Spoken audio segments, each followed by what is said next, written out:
Greetings, everyone. A few little problems this morning trying to get everybody, find anybody. I don't know. I guess they're all hiding because of the holidays. All right. Calling from the big island of Hawaii. And it's a little bit cloudy, a little bit rainy today. But the earthquake has started. The lava to stop moving again. So the eruption's going not real bad, but it's happening right now. It stopped for about 2 years, and now who knows which way it's going to go. We will see. But the Ring of Fire is on fire. There's so many major earthquakes the past couple of weeks, and large numbers of amount of them, as well as being over 5.1. So something's going on. I see a major change with that, probably within 3 months. A major disaster change, meaning something super big. The biggest we had in a long time now is like 7.2 or 7.4. I think we could get close to 8. And that will mean a serious problem. So I'm not saying keep your eyes on it, but that's what I feel happening really soon. We've been pretty lucky for the past 2 years, even though they had super.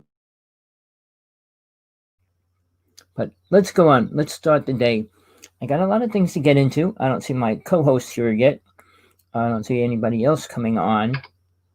Well, we shall see how things move along right now. Hopefully, they'll realize that today's the day we're supposed to be doing the show. All right. Now, I listened to Corey Good. Now, he's doing a series, I don't know how many parts, but he goes on about a lot of different things. He's talking to his host with him. Now, I got a lot to debate. I'm a person that loves to debate on truth, lies, and whatever. Anybody out there that has the truth, thinks they have it, want to debate it, want to talk about it, please come on. My show is open to questions and people with ideas of answers and things like that as well. So, hope you had a happy holiday. We got another one coming up this weekend. Hopefully, it's just as good. Or you have plans, maybe. I would suggest not traveling, but especially this coming weekend. But if you have to, you have to. So, now, getting back to Corey Good. I listened to him for 2 hours. Don't ask me why. I listen to everybody out there. I listen to what they're pushing, what they're trying to tell people, what they're trying to condition people with, what they're trying to brainwash people with.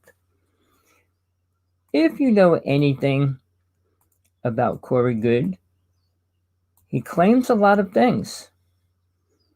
All right. Now, I'll just make sure my chat's working.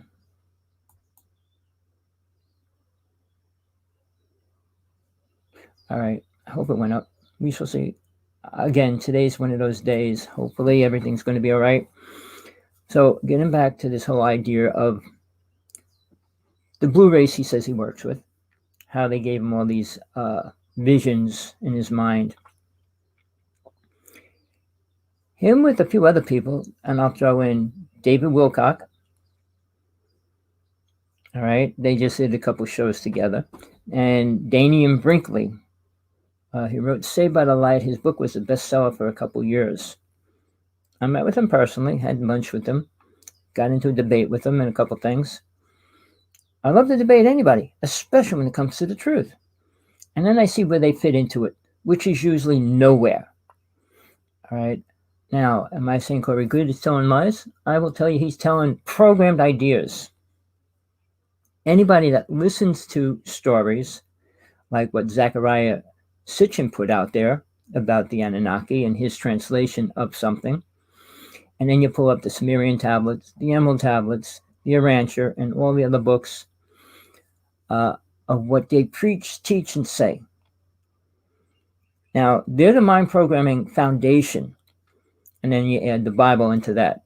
So most everything people believe, think, and talk about are based out of one of them or all of them together or parts of each one. Now, is there any truth in any of it? There's always a small bit of truth in everything. But I will say this, there's a lot more lies in what everybody says and talks about. Even in a personal experience, which I had many, you lose so much of what you were given. The mind can't grasp a lot of information at one time. The same as they said, if you listen to an hour speaker, you'll only retain maybe 5 minutes of it. So if you talk 2 hours, maybe they'll retain 8 minutes of it.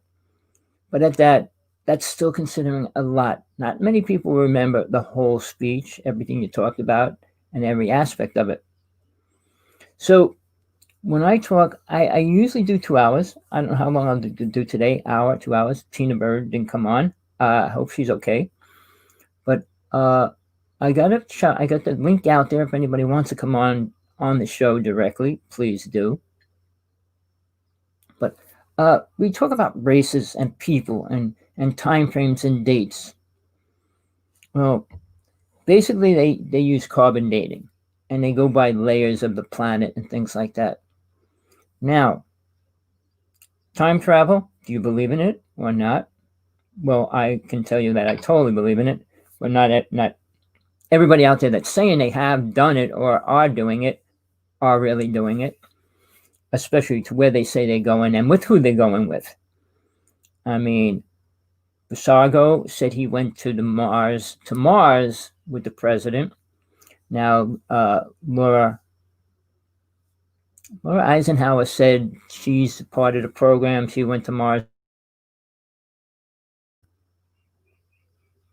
But I base it on people from the Philadelphia experiment, who I was friends with, who was the only person that I know truly went back in time and forward in time, and had bits of evidence, and there was things that proved things that beyond a shadow of a doubt that the time frame was different than any other time frame in our history. Basically, when they went back in time and came back, they changed history. So he was given money to go back to rearrange it. I don't want to go into that whole story. But on a certain date, the day of the cycle, and this is something people need to check out, from Canada down to Florida had a blackout. They never said why. And it was dropped. And people don't even talk about it. I wonder why. So let's go into right now what these people in the UFO world and spiritualists are saying. Basically, everybody talks about the good and bad aliens. All right, let's start. I'm not going to go all through history. I don't feel we need to do that today. But in the beginning, how many races came to this planet? I'm sure a lot of different races came here. How many stayed here? Not many. And how many were destroyed or taken away or left? All of them. And why would that be? Now, the stories are that they're trying to save the planet, trying to help us become higher dimensional beings. I would debate any one of those speakers out there or all of them together, any given time, any place. Get me there or do it on Skype, do it any way you want. I'll debate anybody out there that thinks they have a small part of the truth or believes they do and wants the world to believe it. Well, truth is different for everybody. And basically all that means is how much of the truth a person can accept. You can take a small part of it, a little smaller part of it, or accept the whole truth. The first thing is you'd have to have the whole picture to decide if you want to accept any part of it. And the main part of that picture, and this is going to be basically because it's a spiritual week, is God. All right. The concept of gods, we gave that concept to anything that had power. And when these people work with things, they didn't say God. I mean, it was called deities in the very beginning. They all had names. When aliens came here, they took on names as well, like Inky and Nil and all those kind of words. All right. But where does God fit into any of that? And what's the difference between gods, aliens, deities, and all the aspects? Well, I'm going to give you a teaching. You can accept it or not. It's based out of multiple death experiences I had, out-of-body traveling experiences I had, working with deities, angels, and getting close to God. All right. My newest book, The True Teachings of Jesus from God Realization, is very important for just getting the simplest idea from that. Meaning, why did Jesus come here and what was his true mission? Which is not in the Bible, sadly to say. Nothing about what he was really teaching was in the Bible. He said a few things that relate to what he was teaching, and people still don't even understand that or perceive the things he said and why he said the things he did say. When he was preaching to the people on a mount, these are people with very limited schooling, very limited abilities in any way other than farming or fishing. So what are you going to talk to them about? The word God couldn't be used because they wouldn't understand that. Death, they know a person dies and that's it. So to explain life after death was really hard, especially to people that had no ability to grasp anything outside of simple things. So we can go, okay, what did he use? The word father. They believed they had a father. They all assumed that their father was their father. And that was considered something they could relate to. So Jesus' teachings had to be based on simple things that these simple-minded people could understand. They didn't have, how many words did they have compared to what we have now?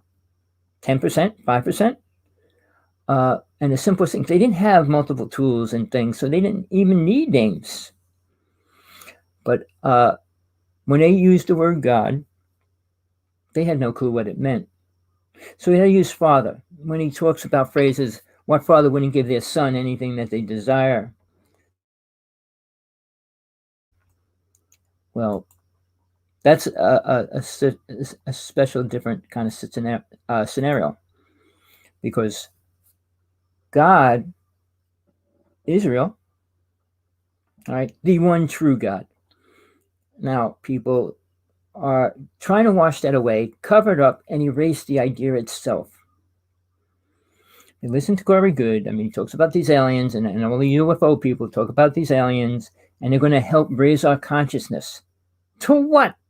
When people say, I'm going to be from a third dimension to fourth dimension, or some people say sixth dimension, what does that mean? You let go of your body? Okay, then why would you want to be on planet Earth? You wouldn't need to be. Any concept they put out there is a lie within its own the person saying it. Now, when we say, okay, we're higher dimensional beings right now, we're all higher vibrating. Vibration changes things. Take a tuning fork, high-pitched tuning fork, hit it, and bring it near a piece of glass, and watch it shatter. Because the vibration's too high for the density of the object that you're putting it next to.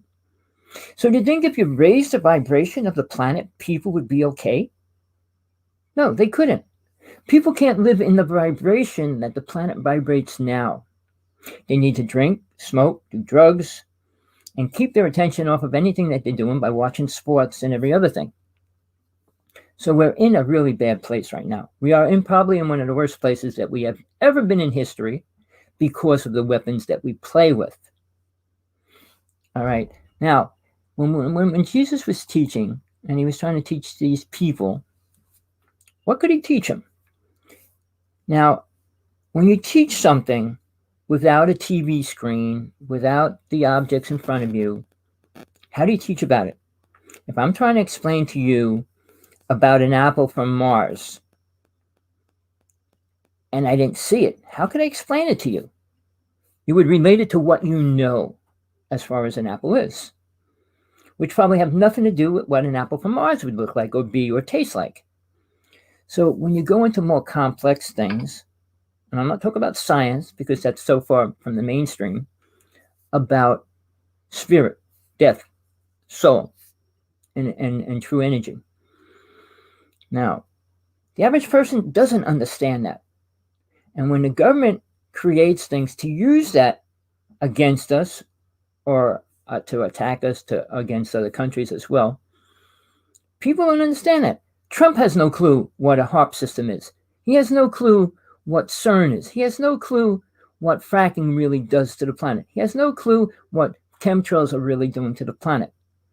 You know, if a person did, and they were in power to do anything you want on this planet in the United States, and you don't do anything, means you're either ignorant, naive, or brain dead. I mean, If you know something's dangerous to the planet and to the place and to the area where you live, you would protect it. Even Putin, Mr. Putin, said on Russian TV months before Trump was elected, and I had it translated,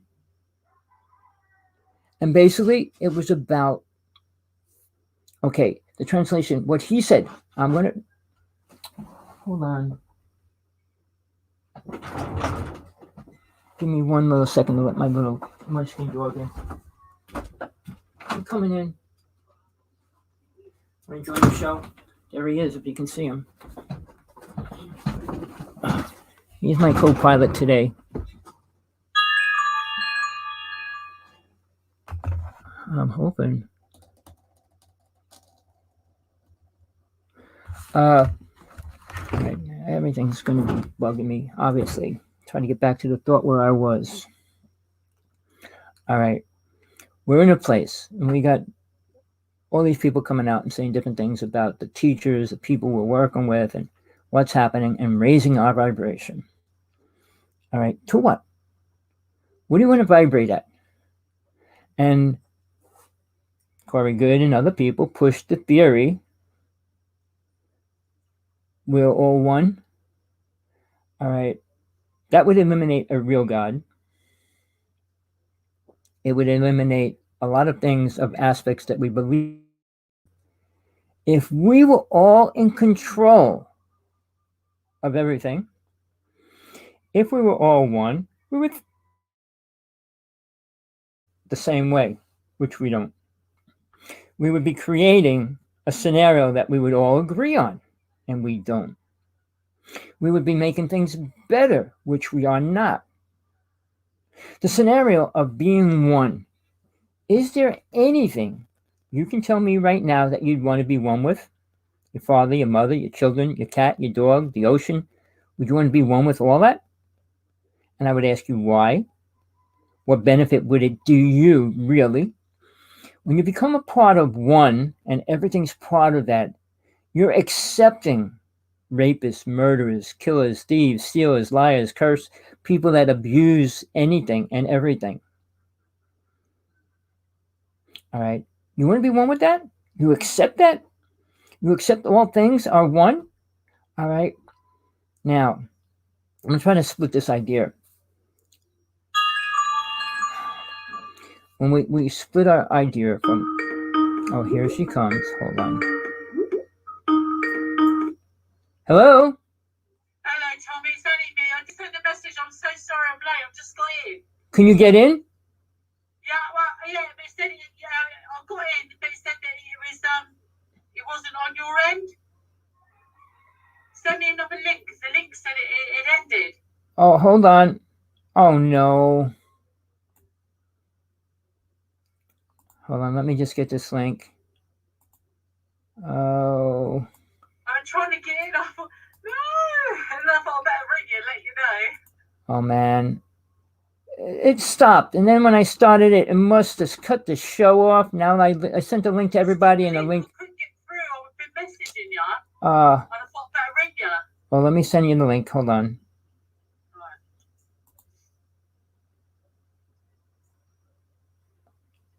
Hang up, or I'll send you the link.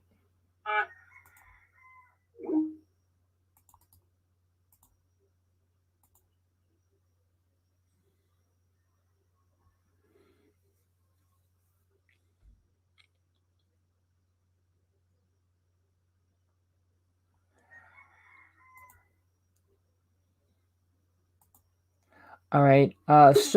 Sorry, people. Hello.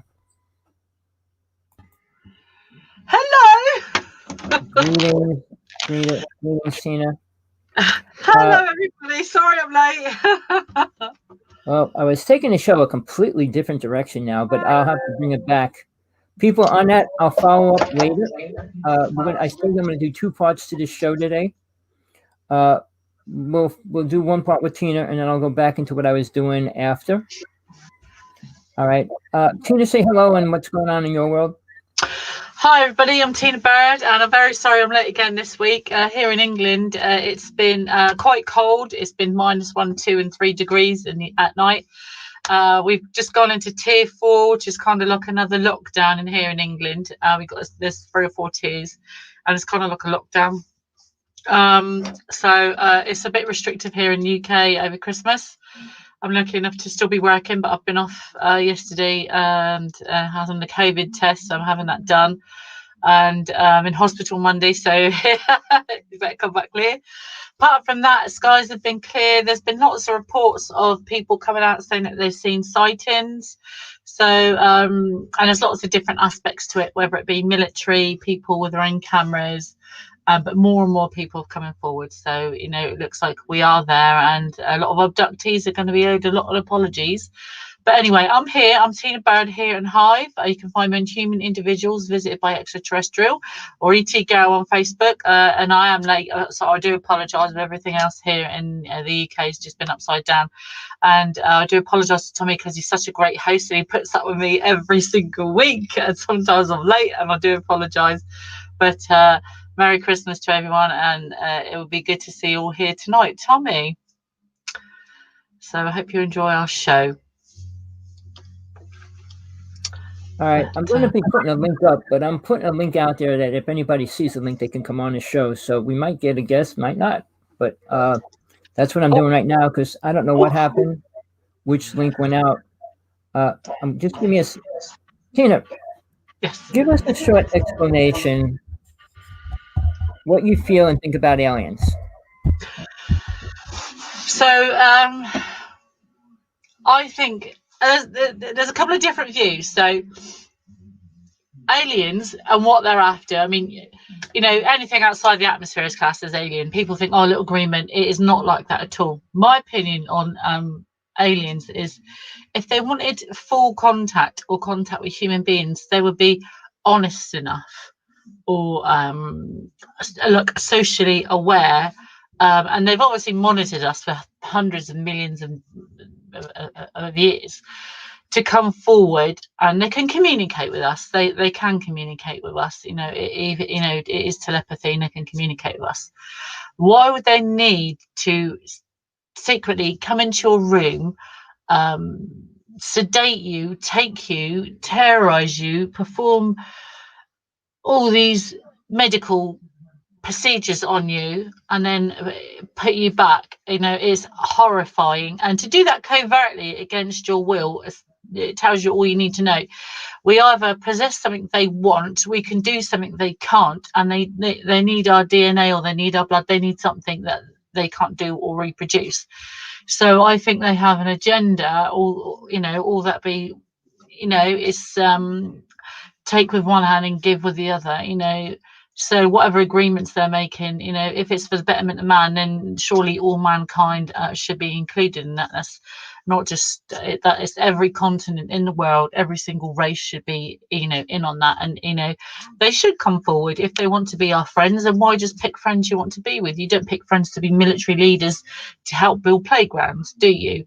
So, you know, that it is, you know, if they're at war with somebody else, it means they're not peaceful. So to take people against their will, to lie about it or hide in the shadows, make agreements with governments and then torture people and put them back. You know, in World War II, the Germans were crucified for that, and it was called war crimes. So if our lovely new friends have come forward and said, hi, we're from a different planet or solar system, or they may be from our solar system, or they may be us previously from the past, I don't know. But they should come forth honestly to the whole planet. You know, if you went back 50 years and I took someone out of their bed and I tortured them and I would rip pieces out of them and took their children and you know, and tested them, I'd be arrested for war crimes. So, you know, where's the balance? So there is no balance. It's done covertly. Is against, well, it was against my wishes, against, you know, other abductees' wishes. Yeah, they showed you things, but that doesn't give anybody the right to take you from your bed in your home and perform tests on you. They have technology, but they still don't know the basics. They still, from what I learned, I think they're technologically advanced. I don't think they're, you know, they're obviously biologically to a point, but they obviously, if they can't reproduce, they need new DNA. They can't they can't manufacture human embryonic fluid to the same level a human being it can. That I learned. There's other things that I learned by accident along the way, not just, it's not things that they were willing to show me, I don't think. The information they pass is very quick, but I do think, they are bipedal. They have two legs and they walk about. They're very thin in stature, and there's different types, like the small, I don't know why they call them grey. The small kind of 3 feet tall ones. You have the ones that are about 4.5 feet tall. They tend to work in little groups, and then the ones, and then I saw like a little white grey, like a brownie wrinkle with black wrinkles on it, very short, like a heart-shaped kind of head. And another one that looked like a biscuit tin, about the head was about that thick, and it looked like a bandage wrapped around it, like with mashed potatoes stuck on the back of it, that kind of texture. I know, very short, very thin head was the middle of the neck. So they come in all shapes and sizes, but if they wanted to communicate with us, it'd be so easy they could.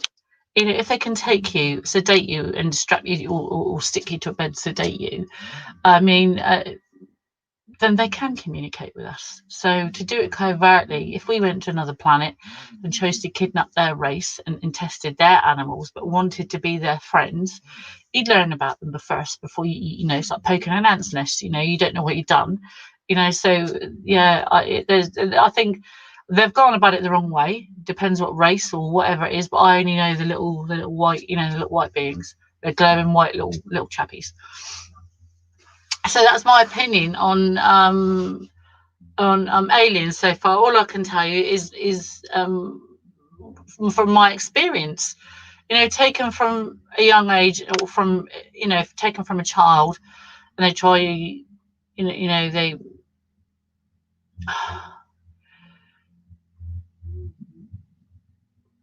Oh, it's really hard. It's so when they take you on, they learn things from you. You do learn a lot from them, but I think that's accidental. I just think that's really accidental. But they need us to bond. When they mix our DNA with them, they need a bonding. They need something from us. So to take us and to take our DNA, reproduce more human hybrid children.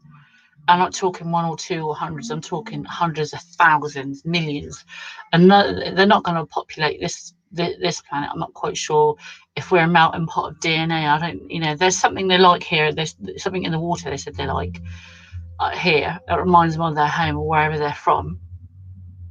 They like something in the water here. But apart from that, I don't think we really technically belong here. So I don't know. I don't think human race knows enough about its own history, but we don't know anything about them because they've not been honest. They've not come forward to the general public. And if they've come forward to our leaders, then why haven't our leaders? They're not protecting us from their friends. You don't protect yourself from your friends. So I'm not quite sure what's going on. It's covertly, and if it's done that covertly, it isn't. It's not going to be beneficial to the human race in any capacity. Tommy, over to you. He'll be back in a second. But that's my take on alien beings. All right. What I was saying, I was getting into some other position as far as what I was doing my show about, but basically, it always comes back to aliens and good, bad, and different aliens, what they're going to do and what. Here's the thing. You have to look at life as from the beginning of itself to the end of where we're at right now. What was created? How many alien races were created? If there's, say, 1 trillion or even 1 billion or even 1 million alien races out there, how many of them know about planet Earth? Yeah. Say maybe 10%, 5%, 4% know about Earth. How many of them are playing with planet Earth and need to or want to play with planet Earth? All right. Now, take those races that are here, the ones that have supposedly been here since the beginning. And I mean, we hear about the moon being pulled in as a satellite, the sun. I don't know where that talking's coming from. Do you hear it? You got a radio on? TV? No, yeah, TV. All right. Can you turn the TV down a bit, please? You sure? Oh, it's Yeah. my voice coming through. Can you? It's coming over your mic. No, not now. It's off. No, but I mean, I'm coming over your mic. I can hear you. Yeah.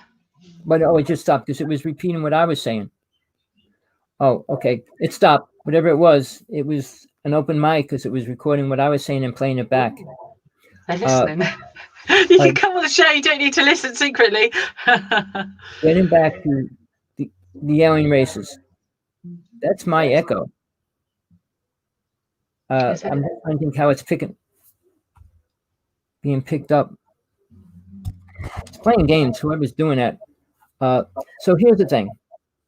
We got about 4 races that are actually interfering with planet Earth in a bad way. And they have been for a long period of time. We got all these new age experiences, people claiming to work with the good aliens. And they're being shown and given all this information. Have they? This makes me I'm so angry. I'm sorry. All these people that are experiences and new age experiences. Have you ever experienced being abducted? Because if you haven't, then you've not really experienced it, have you? And to say that you've been given information, you might well have done. You might have had a lucid dream and ate so many mushrooms. Or, it's the fact that these people that say that they're in contact, but what type of contact? Is it a nice, you've come down, smile, they're going to give you their address and details and everything good they've done? Or are they going to come in your nightmare and come and take you and perform basically a live autopsy where you're awake, So, unless you're really an experiencer and have been abducted and you've experienced something like that, then I don't think they should be calling all these people of light that have experienced good things, experiences. Sorry. What's scary about that is sorry. these alien races have been here for such a long time. Zecharia Sitchin got mankind to accept the Anunnaki and the whole story and all that, which most UFO people believe in great detail. All right. But let's say, okay, they were in control of creating what we do and what we are. This is the best they can create. This is the best that they made. And they can create us and do things with us and raise our vibration to what? If this is our vibration, which they supposedly created, it's pretty lame. Meaning we haven't moved forward in 30,000 years in a spiritual way. I mean, we could have, and there was all the chances for it to happen, and we never stepped into that. So now, the only concern with life, which is among every animal, every fish, every creature, is eating. All they worry about is eating. Finding a place to stay warm when it's cold, get out of the rain, get out of the flood. But the only thing that they're really concerned about is eating.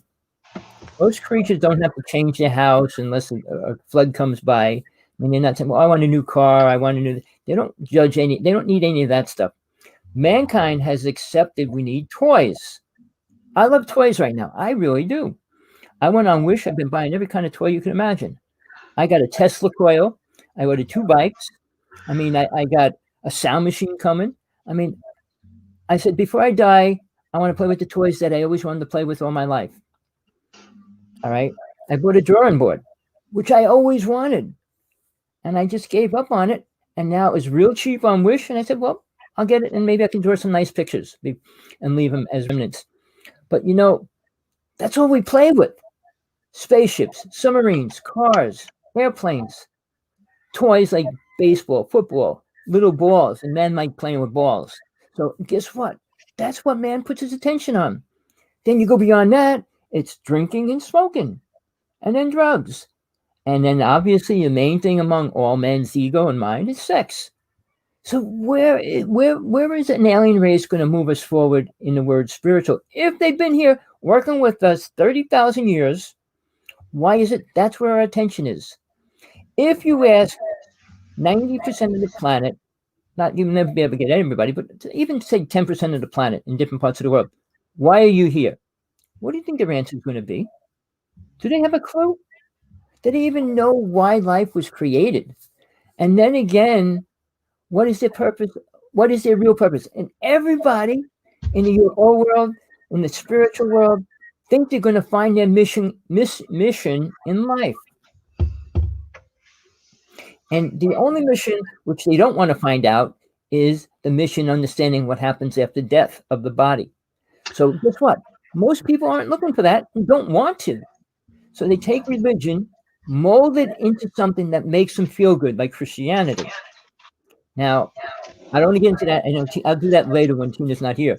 But we have to deal with why aliens are playing with us. Why do you think they've been playing with us? What would they need from us?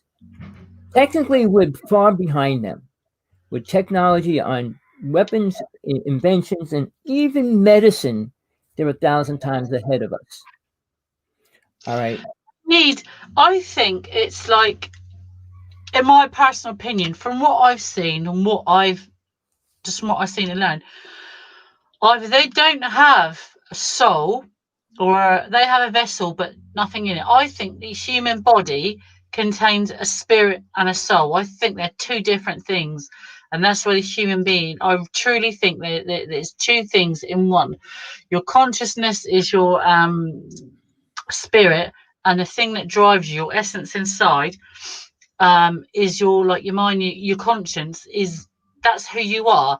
So I think the Egyptians, Tommy's right. I think they haven't studied the soul enough. I think the Egyptians had it right. I think the Egyptians and Buddhism and things like that, I think the Egyptians specifically had it right, but they've lost so much handed down knowledge over the generations to be correctly understand their writing, all the processes. I think the Egyptians definitely knew more. All right. Now, I don't want to get into that too much because the Egyptians are pretty stupid. They know nothing about reincarnation and the way it happens. All their hieroglyphics don't show any aspect of the way it really goes down or what happens. The idea of immortalizing the body was a program given to them from an alien race. What they did to a body before they preserved it was retarded. I shouldn't say retarded, but pretty sick. I mean, they would crack the jaw open, take the brain out, and all these things, and they're going to come back into that body and making wasn't that done to stop them coming back? What was that? Wasn't that done to stop them coming back? No, that was to come back. That's why they put all those things in the pyramid. When they reincarnate, they're supposed to come back, and all those things. That's what reincarnation is about, coming back. So the idea that they come back, they show you that. I studied the graphs and everything in the pyramids and everything about that, have nothing to do with soul, how it leaves, and how it doesn't need to come back. All right. And then if it comes back, it will not take the same body. I mean, the pyramid was to put the king in there so they can come back and take their body again. But the pyramids weren't for that. The pyramids. People think they never found sarcophaguses inside. It was underneath the pyramids. Underneath it, right? Yeah. But they never, I think the pyramids were used as generating plants, either for signaling other planets, for hydroelectricity. They had a different purpose. Well, any of the technology, any of it, the only thing left out of all their technology is a pyramid. And that's pretty sad. All right. And then they say they're going to help us. They couldn't help themselves to survive on this planet. And they're going to help us become more spiritual. They have no definition of compassion, feelings, and emotions. Well, they're stealing our children. They're taking DNA, they're taking eggs, they've produced children, half us, half them, taking them away. I'm never going to see them again, to another planet, to repopulate a planet I know they've shown me, but I know nothing about. I'll never have contact with them. What is that? That's detrimental to me in my health. What about them? They have a memory and image of me. All right, let's take all the ideas from ancient aliens and every show on TV, every scientist about why pyramids are here. All right, to send signals up to bring energy in. For what reason? Now, take it for fact, they were all fighting each other. Yeah, that's scary. So to say that they're intelligent, warring races aren't intelligent. And sadly, too many races are warring, and they don't have the idea We of have enough warrior on Earth without adding to it. exactly. So the idea that they're going to come and help us, are they going to end war? You know, let's start with the simplest little things on this planet, which I tell people, we don't need to build a spaceship. We just have to teach a family, a mother and father, not to abuse their children. Let's start with the simplest things. Let's not let our children get sold into slavery. Let's not get them into drugs. Let's not do all these horrible things to our children. Give them poisons to eat while they're little. I mean, Protect them from aliens who take them. that's even worse. I mean, and we're not even doing that because mankind doesn't want to put the attention on it to be aware enough. The worst crime is in abducting a child, and the government won't admit to that. The worst thing happening, they won't admit to. Putin did.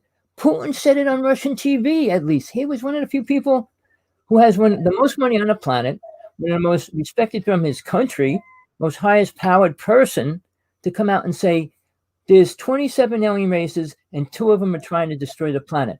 For him to say that, I said, man, I don't care what else he believes in, but at least he put facts out there that people need to at least listen to. And when he met Mr. Trump, they changed. Trump said, well, we're going to create a space army the day after he met him. Then a week later, he says, I'm going to be president when we go to Mars. So all these things had to come out of something Putin said to him, because I'm sure he didn't hear the original broadcast when Putin was on Russian TV and said that, because it was about 3 months before President Trump was elected. People, did you hear that? Before President Trump was elected, Putin said, Trump, I want you to tell the world about what really happened at 9/11, and I want you to tell the world what you're doing with alien races right now. And he said that. And why would he say to Trump to tell the information? Because Trump wasn't the speaker around the planet. He wasn't any major speaker. He was just a moneymaker. So unless he knew he was becoming president, which I'm telling you, there's many good psychics out there, and then 10 billion times more bad psychics that probably gives him this information. Even the Dalai Lama was told by his head psychic, for a word, he has a kamapa, and he does the channeling of energy and truth and future, and he tells the Lama that. And when he was told to leave the mountains, if he didn't leave that night, he would have been killed. So again, what I'm saying is they listen to these people. So Putin, I mean, Hitler had his own witchcraft people around him, and people look to psychic people. We do now, but do we listen all the time? Because they're not that accurate. If somebody, and I always say this, if we had a psychic that was 100% accurate, we can change the world overnight. But since we don't, we get drips and drabs of truth and lies in between it. I mean, a psychic is usually considered a percent.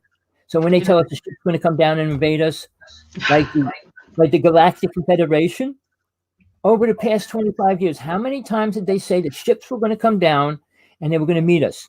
That never happened. And then they turn around, oh, it happened on a different dimension. Anything to excuse what they come up with their scenarios of what's supposed to happen. Well, they didn't come from a different dimension. Literally, they came down into my house and took me. Well, they weren't the Galactic Confederation. My dog's barking. The Greys aren't part of the Galactic Confederation, just so you know. They work for somebody, because there's a taller one who they work with. What are they then? The Galactic Confederation look very much human. I mean, they fly around in ships. They got small ships, and they come here supposedly and all that. But I'm telling you, whether you want to believe it or not, it's a program. It's a sound wave program. When you tune into a certain vibration, you get pulled into it. When the whole story of that came out, like who was the god of them and all that, I was in a religion, and then they suddenly started talking about this being who's the new god, the bringer of light. But when you talk about that race of people, and now the people that believe in that race, you can't even get people to agree about the Bible, let alone crossing a road or going to a different country. Like you said, start with the basics. They can't even agree on that. You know, we're so far from moving forward in a good way. I mean, we're doing things. Sure, we're debating in the United States, debating whether we're going to get $2,000 or $600. I mean, $600 to a person that's been out of work for months isn't going to help them very much. $2,000 could go a little bit further than that. and maybe help him get back on his feet somehow. So that's a big debate. And it just shows how bad it is in the United States. Trump said no to $2,000 a couple months ago. And that's why it was still on standstill. And the Democrats wanted it and the Republicans did not. So now that Trump's leaving, he's doing a lot of different things. Now the Republicans turned around and they were going to cancel the $6,000. And we got it back up there that we're going to get $600. Now the Democrats are trying to enforce the $2,000 mark. Trump just came out and said he'll sign it. He wants everybody to get $2,000. He's trying to rebuild himself, not being a bad person by the time he leaves. He's letting all the bad people out of prison, which I guess he needs some friends on the outside after he leaves the White House. Oh, Tommy, that's below the belt. That's just you shouldn't be saying things like that. Well, he's doing that right now. His own lawyer came out and said it was not a very wise decision to let these people out of jail. He let two people that killed a whole families of women and children, and it wasn't given the right. They decided to do it themselves, so they were put in jail. So now he's letting them out. But again, the people he's letting out are in jail for a reason. I sent him 5 letters saying let Leonard Peltier out of jail. He was a victim. He's in jail for 46 years for a crime he didn't do, and everybody knows it. But since he was ahead of the Native American movement, they won't let him out.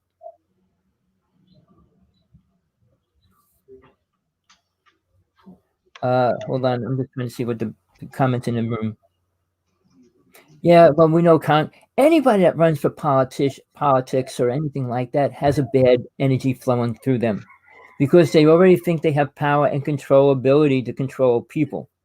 The same as when a policeman puts a gun on his hip, his ego becomes inflated. And you know what's sad?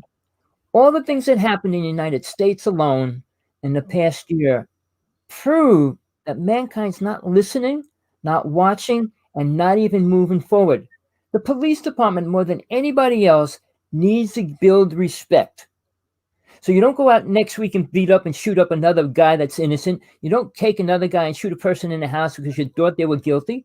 They're doing all these things, making it that much more confirmed among people. The world's falling apart. Nobody's, we've got a pandemic and the world's falling apart. What alien race wants to come here and be a part of that? We have to, somewhere you have to draw a line within your own reality. When they force the injection on you, are you going to take it? Everybody says, well, I'm not going to take it if I don't want to take it. Well, guess what? If they decide you're going to take it, you're going to take it. If you don't take it, you're going to be put in a FEMA camp. It's not going to be your choice. We gave up our choice a long time ago. We could have made friends with the native people. I mean, I'm part native, but mankind could have made friends with the native people in the United States, which they never did. Never did they give back to the native people, give them the rights that they deserve. So the native prophecy, which is the oldest prophecy in the United States, was a Hopi prophecy, said if the white man and red man don't join together, the world would be destroyed. That's their main prophecy. Now, the Tibetan people have the same prophecy. They're both on the opposite sides of the globe. And there's you could draw a line straight through to each tribe. And their energies are the most spiritual compared to other people on the planet. But they're the most abused people. Just that alone should explain something to people, that any spiritual person that comes to this planet is usually killed. People, I did searching on that for 10 years. Every spiritual person, only 2 of them survived. 2 of them were killed and suffered most of their life until they died. But all the rest were tortured, killed, and every other word you want to use. So, I mean, even Gandhi was trying to make the world better, and they killed him. You talk about all these other beings like Jesus, they slaughtered him. Anybody, well, there was four Buddhas, and luckily, I guess they didn't torture him, but they would have killed the Dalai Lama if he didn't leave his house when he did. So why are people so against any kind of spiritual truth, even if it's just a little teeny part of it? I think it's not about truth. It's more about leadership and enslavement. I think every person is really enslaved to their own country. but to different degrees, like money. You can't do subsistence living here in the UK. There's lots of things you can't. It's slowly you're taking away basic, very low medieval human rights. You have to work to pay taxes. You can't sit on the dole. I mean, unemployment. You've got to work. You've got to pay for your house. But thousands of years ago, we could cure each other. There wasn't none of this rage, killing, raping, shooting, in what. It's just the world's gone to pot. The nice word, Well, pot. I don't know how long. I don't know how long you're going to stay here, Tina. I could go another 15 minutes. It's right, my fault. I was terribly late. Or do you want me to go? Here's what I want to do. Everybody that's listening, if you stay around, I'm going to go into a different topic a little bit later. But what I want to do is, just for the UFO world, which is important right now, I want to ask you a few questions, Tina, so that the world can understand things. All right. Tina's been abducted on and off all her life. Yeah. She has more proof than 99% of the people in the UFO world that say they've been abducted. All right. Now, what I want to ask you, Tina, when was the last time you were actually aware of being abducted?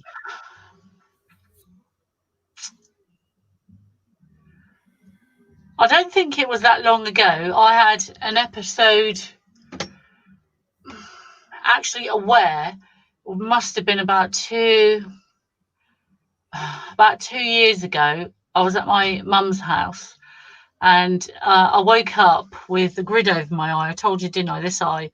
And there was a grid with numbers counting down. I was awake because I was set up and I was doing that, and it was like white. I could see it going across all these long numbers, and they were filtering down into smaller numbers, and it was like a little dial on the side, and the numbers went down and across, and there was three or four numbers here, and they went down to like a 4-number digit, and they came from the left to the right really fast. That it took a couple of minutes to go, but before that was, I think it was in my room when they took me with Marco. I'm just trying to think. With my partner, I woke up and it was next to my bed. It's like from here to the other side. I was this side looking that way, and it was stood less than 2 feet away from me, because my bed was about 2 feet away from the wall. So I was on the left side of the bed. The right side of the bed was empty. The sheet was actually pulled back. I was there like in fetal position because I could only look down the bed. It was like a blacky blur.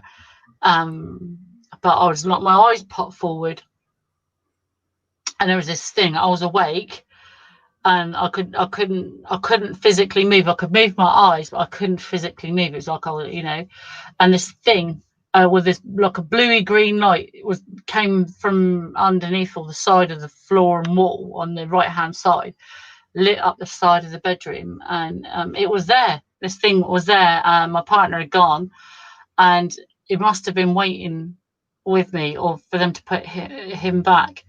And yeah, if I could have moved, I could have jumped out of bed and physically grabbed it. It was about 2 feet away from me. I couldn't move, and it bent forward at a weird angle. It was like where our hips would be, but a little bit lower, and it bent forward at from that point.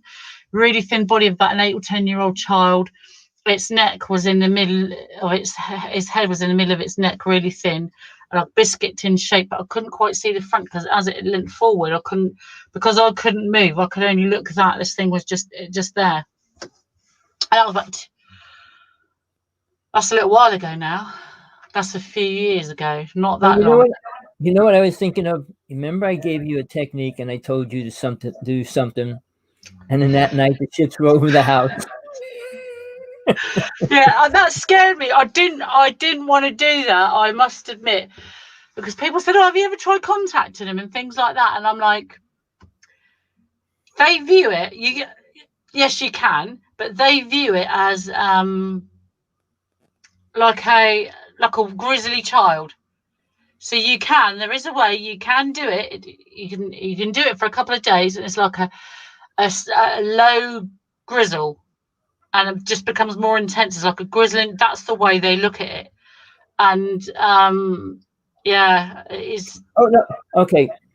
We're going to do this live. I mean, this show is live, and I am talking to Tina right now. She's in England. I'm in Hawaii.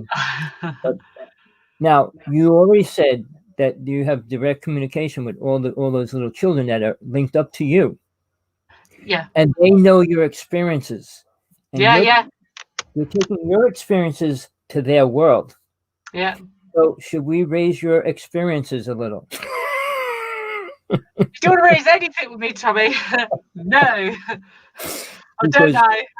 you're creating a world of children on another planet that are Yeah. thinking like you. I'm not. No, Yeah. there's nothing wrong with the way you Poor think. buggers.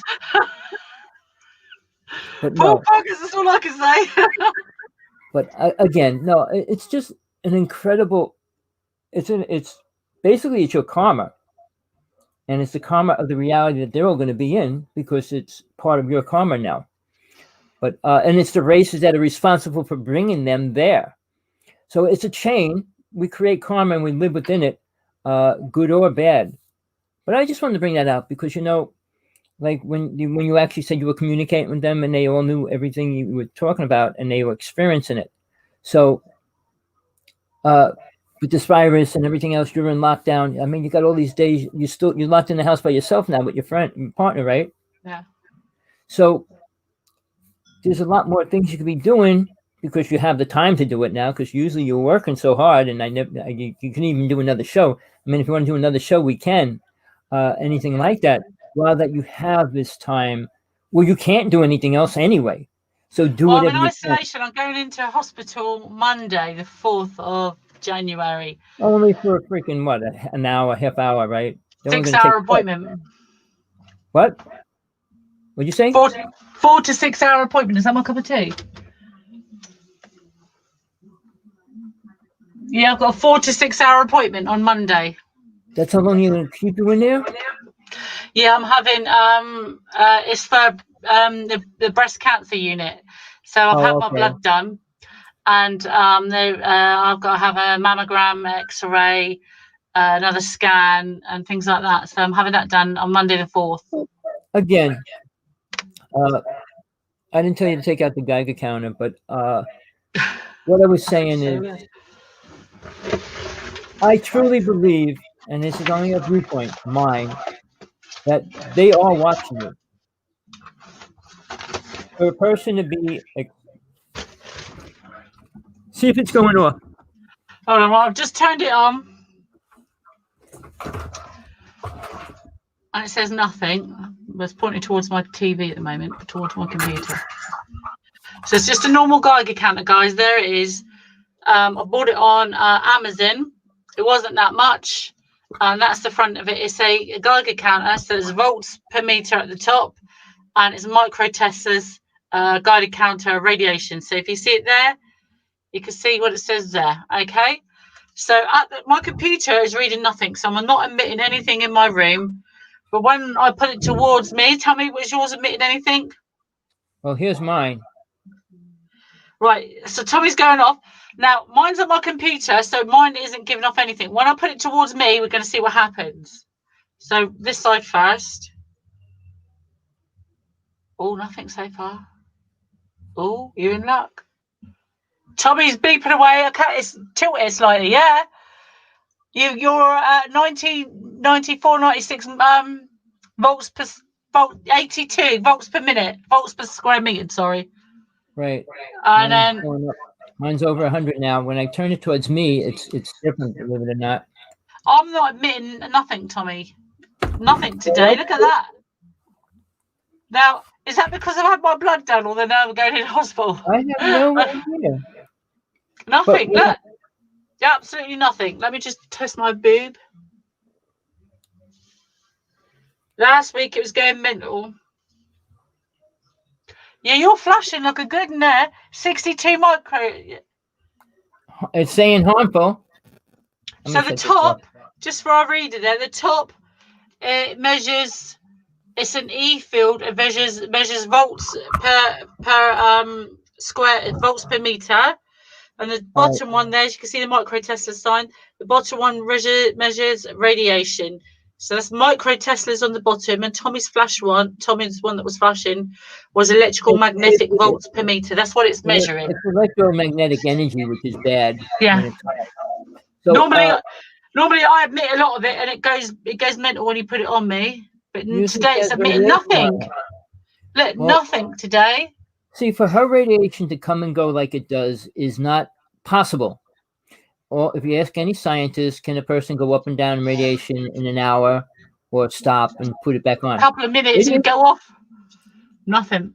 the only thing that can produce radioactive material energy when it's on is CERN, CERN. When it's on, it produces a super dangerous level of radiation. When it's off, it's off. But a person can't do that. So I can. she can. She's probably one of the only people that we can prove it and show it to people that it's real, really happening to her. Look back on the other shows, guys. If you look back on YouTube on our older shows, you'll see me with my Geiger counter and it going crazy. She's usually radioactive, and she's going through all the True. symptoms of being radioactive poisoning. Nothing. It's nothing today. Normally it goes off like mental. The reason why I was bringing that up, I was saying I still feel they're protecting you in some way. Good, bad, or indifferent. I know you started having all the problems like your nails, your teeth, your hair. But yeah, we saw that getting dizzy, falling down flights of stairs, and all those things. But you're still here, and you look a little bit healthier right now because you're not radioactive. But all I'm saying is they've been watching you all your life. I don't think they're going to stop since you got an incredible connection to their children. So I don't My know children. My children, not theirs.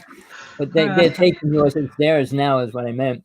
But, we do this show. We're not making money. I'm not trying to make money. Tina put out a couple books. She can promote them in a second. Can I just stop you there, Tommy? There was a comment left on my Facebook page or on it's either on my Facebook page or on a broadcast outlet. It's either on YouTube or I'm sure it's on my Facebook channel, saying that we were not professional. Me and Tommy were not professional. So I haven't deleted your remark. I've just hidden it. So to the person who put that up there, the reason I've hidden your comment is it may not be professional. I'm not a professional person. Tommy is not. We're not in studios. Everything is self-funded. If we have glitches and we go off and we get some nutty people want to come in, that's fine. Other people want to tell us their stories, and there's nothing wrong with that. We are not professionals. We work for a living, and Tommy's at the age of retirement. We don't have the money for flash computers. We don't have the money for studios.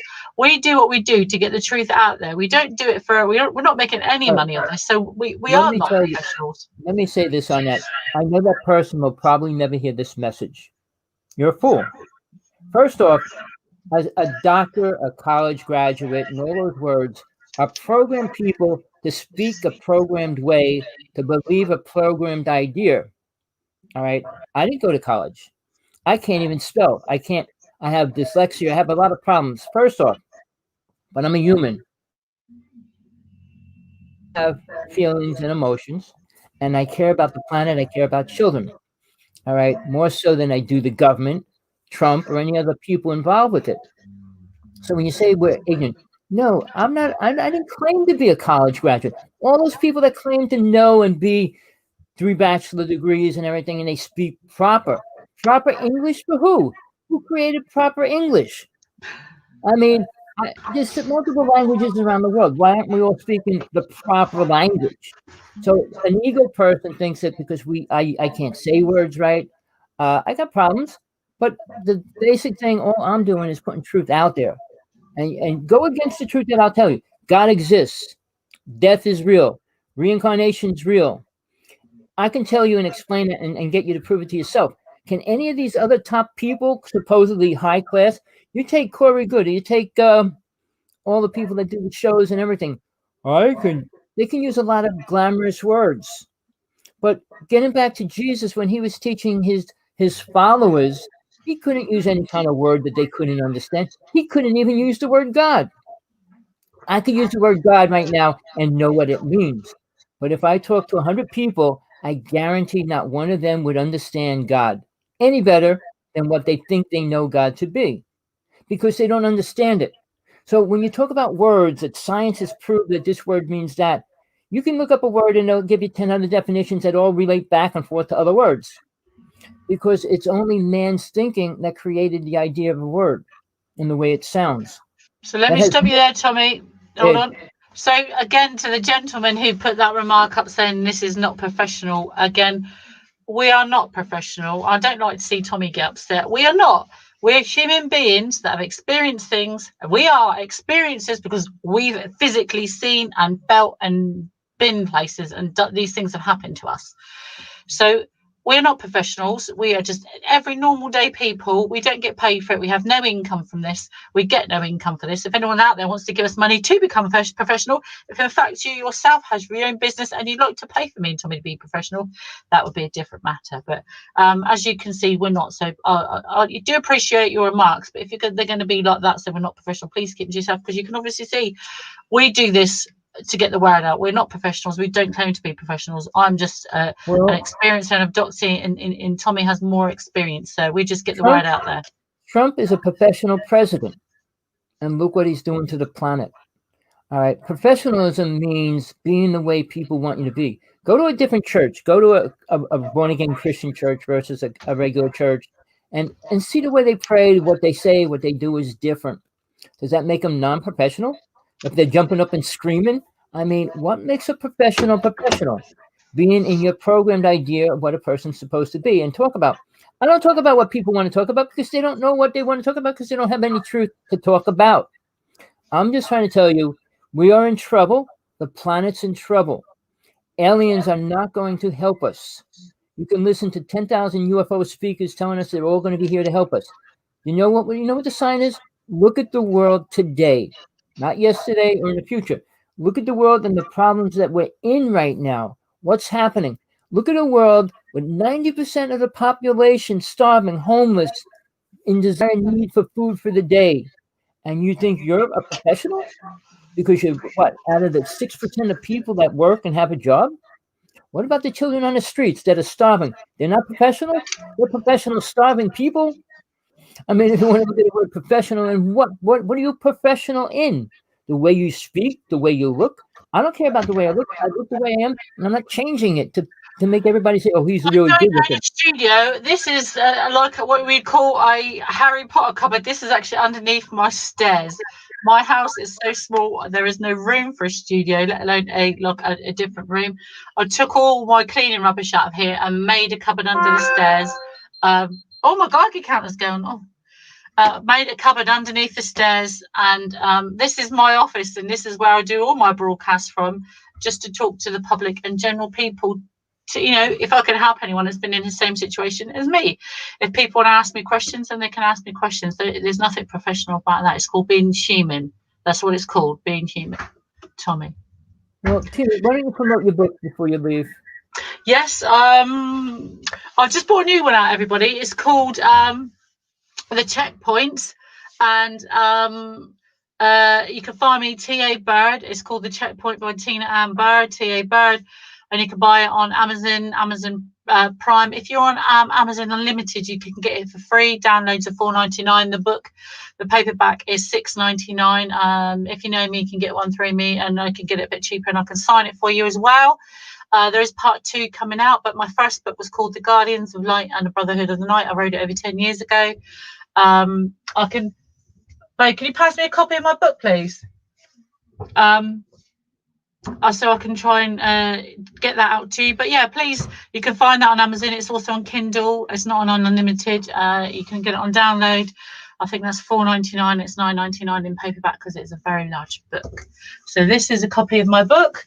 That's what it looks like. The Guardians of Light and the Brotherhood of the Night by T.A. Bird. You can see the write-up, and the Checkpoint, which is a different book. It's an erotic book. The Checkpoint has a picture of me on the back. So you'll see a picture of me on the back of the Checkpoint. Thank you very much. I'll be back again next week with Tommy, which will be on Tuesday the 5th. Again, please leave comments. Just make them positive. We don't like to bash anybody. Well, I don't. Tommy has. I bow down to Tommy's experience. When anyone gets to Tommy's age or has his experience and everything he's been through, I listen to anyone's story. I can only tell you, which probably see the same thing every week, is my experience and what I've been through and my view on it. If you have a different view or you have information you'd like to share or ask me and Tommy a question, please ask. Tommy has a vast knowledge base. So please come on and ask. I've been Tina Bird here in the UK. You can find me on Hive, Human Individuals, Visit by Extraterrestrials, or ET Gal. Or again, you can find me on Amazon if you want to buy my book. Tommy, as always, it's been great. Please don't let people's comments get you down. And again, I just wanted to set the record straight that me and Tommy are not professionals. So you may say that. I've got no problem saying that. I don't care. Yeah. I don't care. They can attack me all they want because anything you do no, is your I don't comment. know. I don't like that. They can see we are not professional. I'm in a cupboard under the stairs and you're in Hawaii. We do our best. We're not paid. We don't have any studio equipment between us. If you'd like to donate us, get me and Tommy a studio or finance us, we'd be happy to become professionals on it, but we're not. We don't have the money. We're just normal human beings, I'm afraid. Well, Tina, it's always a pleasure. If you want to do anything anytime, just text me and we can do another show if you want about anything. Bring a guest on. But anyway, as I go now, you got some viewers there. So Brenda, what is it, Brandy? Anyone else? Yeah, want to leave any questions for me for next time, or you would like to come on the show and ask me or Tommy anything? Please do so. We'll be here either before next week or on the 5th. But between now and then, have a great Christmas, what's left of it, and a Happy New Year. And I shall see you all in 2021 or before. Tommy, over to you. Bye-bye from England. It was a pleasure. Till next week or whenever. And you, always, Tommy. Bye-bye. Bye-bye. Bye-bye. All right, people. I love Tina. She's an experienced person that had experience being abducted, and she explains it the way she had it. She doesn't exaggerate it, doesn't rewrite it, rechange it. I was trying to get Travis Walton to come on. He knows her well. And his story is he's trying to do the movie he did over because he said some of it's not true. But time when you don't experience something changes, especially if you weren't aware of what really happened in the first place. Travis Walton did the movie Fire in the Sky, and he says a lot of it wasn't right. So, and now it's all right. And suddenly he's spiritual. People that get abducted, not Tina, suddenly turn around and say they're spiritual now. I don't know whatever gives them the idea that meeting an alien makes a person spiritual. But in a lot of cases, they'll say they're spiritual. I did a UFO conference with a woman. Can't say her name because I don't remember it. But basically, she was working for the government, tracking UFOs, and she was taken on a ship to the moon. She was never allowed out of the ship when she got to the moon. She was actually being sexually abused the whole time when she was on the moon. And when she came back, she lost a month of her life. But now I had her on my show a year later, and she's spiritual, writing spiritual books. But even when I talked to her, she started crying because she can't even think about what happened to her. So, truth's out there. The Knights of Templar, I thought about joining them. But sadly, they're about money now. There's 3 phases. You can pay 1 level of money to become a first level, another amount of money to become a second level, another amount of money to become a high level Knights of Templar. And I know they work with Mary Magdalene. I was good friends with Mary Magdalene. So I don't think they have a clue what she was really teaching because it's not about Christianity. So there's so many I could get into if people were at that point to listen to it. I mean, I'm trying to put truth out there, the little that I think people can accept. People don't want to accept that aliens eat humans. They don't want to know that. They're afraid to hear that. And to think why aliens would come here to make us spiritual. Really? Are they spiritual? If they were spiritual, they'd come down and say, hello, let's sit down and talk. Not abduct people or any of those aspects of words and how they talk and communicate with people. Never mind giving them a programmed idea. All right. So here's the step. I had a whole bunch of things. I kind of lost track where I really wanted to go because I had a couple of notes that because I was talking about Corey Good, and he's going to be doing a series of his teachings. And for a person to teach about a word but they have no clue, to me is ludicrous. The word is called ascension. The second word that I want to put out there is ascending. When a person dies, they ascend into heaven or the astral plane. Happy New Year. Yes. But when you do that, you're leaving this physical body and you're moving as soul to the next level.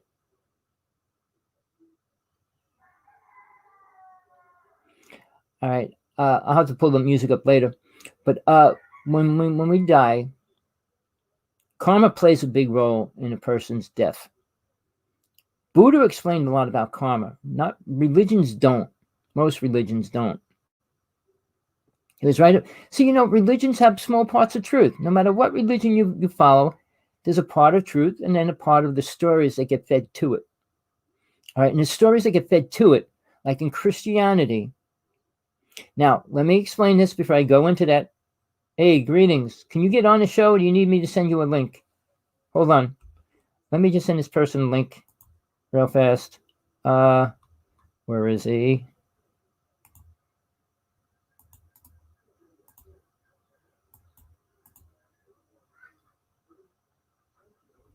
I hope it went out. Yeah, I sent a link out. Something happened to the show. It stopped for a second, and it canceled it. And then I had to give a new link. I just sent it to you. Hopefully, try that. If not, just let me know. So, getting back to, I can only explain why I believe and know what I know is true for me. All right, I'm aware of all my past lives. Back to Atlantis. All right, so when people say this and this about Atlantis, they have no clue. And am I making it up? I met a few people. Even Carrie Cassidy claimed she was in Atlantis, and we had a big discussion on one of our shows one time. Because she was there when it was being destroyed. I was there when it was the most beautiful part of the planet and the history of the planet. But it changed greatly, obviously. And then when we got people like Zachariah Sitchin filling in this story about the Anunnaki, creating a story, and then people accepting what was written. Out of all the written documents, tablets, and stones, how much important truth is there in any of that? Think about it. All right, we got the Sumerian tablets. How much truth is in that? The Emerald tablets. How much truth is in that? All right, the Urantia, when a person wrote that, how much truth is in that even? All these stories, how aliens fit in and be part of it. There's so many words called mind programming that fit, and it comes from multiple levels, from government, from aliens, from parents, and every other way you get programmed. All right. But the scenario is the truth. Right. But when I deal with people about Atlantis, we had 32 psychic abilities. And I could go and name them. I just wrote it down somewhere because it's hard to remember 32 words. But we had all of them. Here comes somebody I'm going to add to the stream. Greetings, Sasha. How are you? Pretty good. Hi, Tommy. Hi, everyone else. Well, Tina had to leave. Our hour was over. But I sent the link out, and something happened to my show, and then it made a new link. So I put the link everywhere, and I guess everybody I sent it to got the wrong link. A bummer. But right now, I'm doing it live, and I have a guest on, and he's a very intelligent person. Anybody out there, if you get into the show, ask a question, ask away, please do. Because I'm not doing this for me. I'm doing this for people and people like you. If you're here, you can ask a question. I'm not going to hide or run from anything you ask me, as long as it's pertaining to anything except putting a car together or something that I don't know or have a clue about. Yeah. Hey, Tim. I could talk about all the things I do know and experience. I do not agree with people talking about other people's experiences in a great way, like it was their experience. You listen to these UFO people to get into this great detail. Were you on a ship? No. Well, Did you see, see it? that's how truth gets diluted. Oh, I heard so and so's story, and it becomes this mainstream, and then before you know it, you have a civilization that has doesn't know anything about the original thing or story. Well, let me say this, people. I lived a pretty hard life. Many people do. But I had experiences that most people do not have. Outside the norm. Not a car accident, not things like that, losing a family member. I'm talking about spiritual experiences, seeing an alien, seeing a Bigfoot, and things like that. Being real close to a ship and all those other kind of words and actual experiences I had when I was with witnesses or single, separate by myself. But again, I talk about what I prove to myself and I know is real. Everything I tell you on this show, I put my life on the line and say that's 100% true in reality. Whether you ever find it, experience it, it's up to you. I'm going to be doing a workshop to help people at least try to get on a way to understand and see their past lives, see what's going to happen to them, and understand death. Because you're going to die, no matter who Okay. you study with. Go ahead. When do you plan on starting that workshop? It keeps getting postponed, but hopefully Okay. after Trump gets taken out, I'll be in a real positive state. I can start really planning that because I have to go against everything he's doing and how he's attacking the world, how he's destroying the United States every which way, and people don't see it.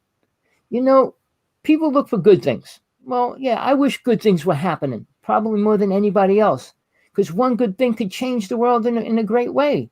Stop chemtrails. Stop putting poisons in people's food. Simple little things we can do. It's not like, oh, we can't do that. We can, and we don't. I mean, milk is radioactive. All milk is radiated. And people don't even know that. I mean, if it's under this certain amount, people don't know it and it doesn't matter. Really, some people, the same as the vaccine coming out, everybody's going to react differently to it. And the level of a person's own immune system is going to determine how it affects them.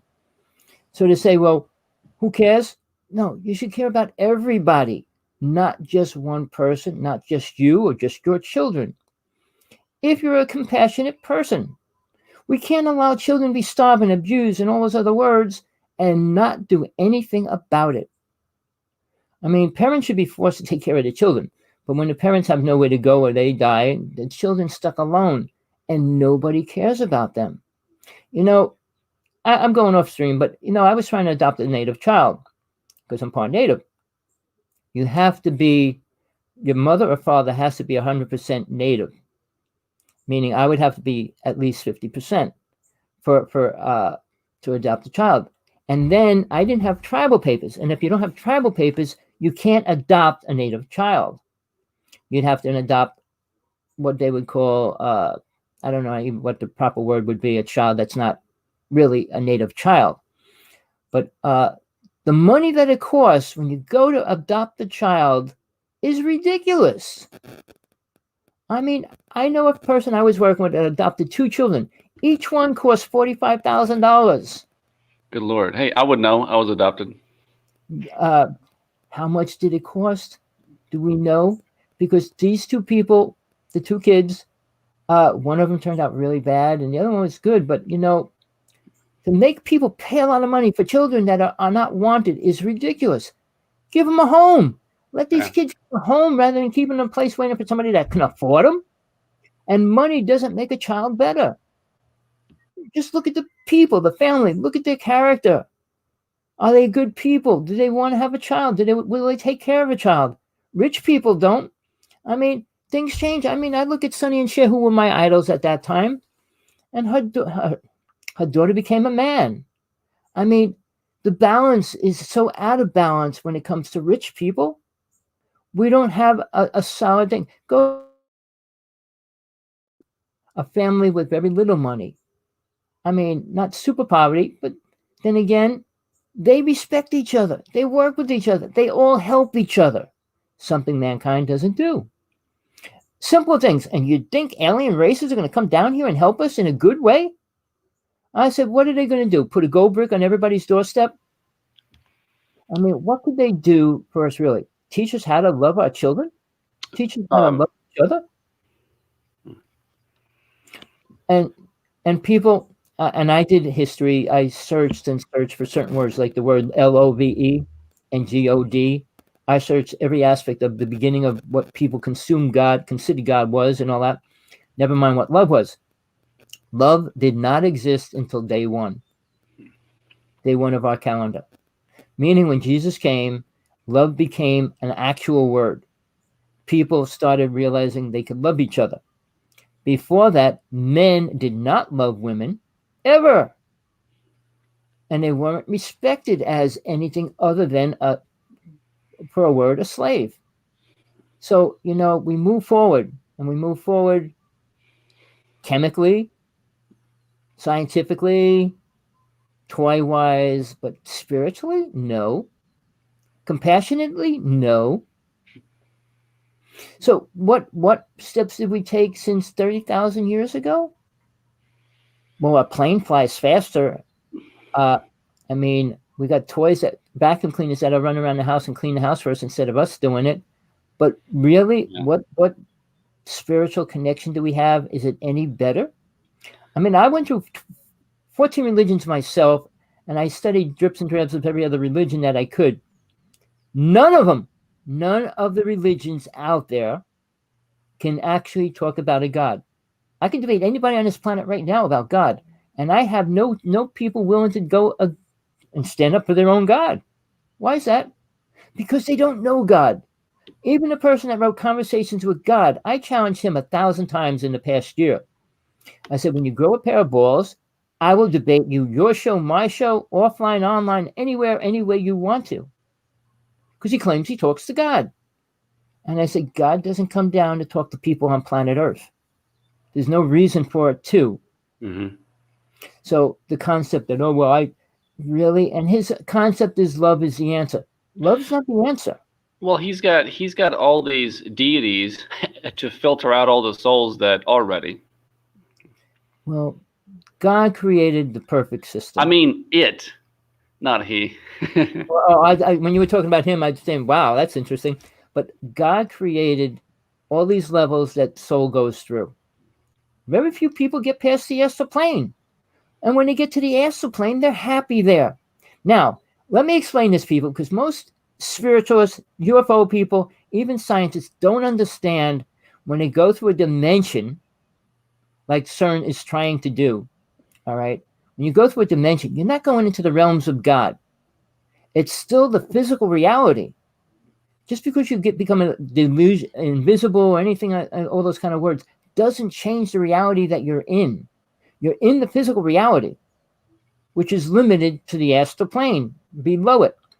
So when you get into the astral plane, it's a different reality, but there's levels there as well.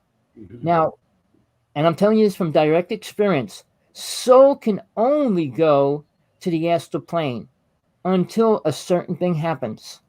I'm not going to get into it because people aren't ready for it.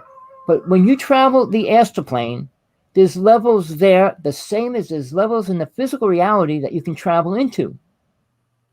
All right. Your dream state, you're in a different reality, but it's still the physical reality. You're not in God's realm of the higher worlds because you're not. You can't touch the higher gods. You can't get anywhere closer to God itself. I'm just trying to read a quick thing in the chat room. I'll get into the vaccine maybe in a little bit, but I just want to stick with the word God. All right. Ask a priest, a minister, a rabbi, all those kind of words, what God means. And it's a simple sentence: God loves us, God protects us. You know, if a man had any, or a woman had any idea what protection means from God, it would be a miracle. Sadly, people think protection means what? From an earthquake, from a plane crash, from a disease hitting you? They're still under the idea of physical protection. In simple words, yeah, exactly. Physical protection. No, God doesn't care about your physical body. I mean, our bodies are disgusting. Even though it's the most perfect system, it's disgusting because we put poisons in our body constantly, and it has to recuperate. I know there was a Lama teaching about drinking his own urine and how it's purified and all that. But again, we have so many toxics in our body. Everything that we do and spit and throw up and snot, everything that we produce is gross. So we're not a functioning body. And they always say cleanliness is next to godliness.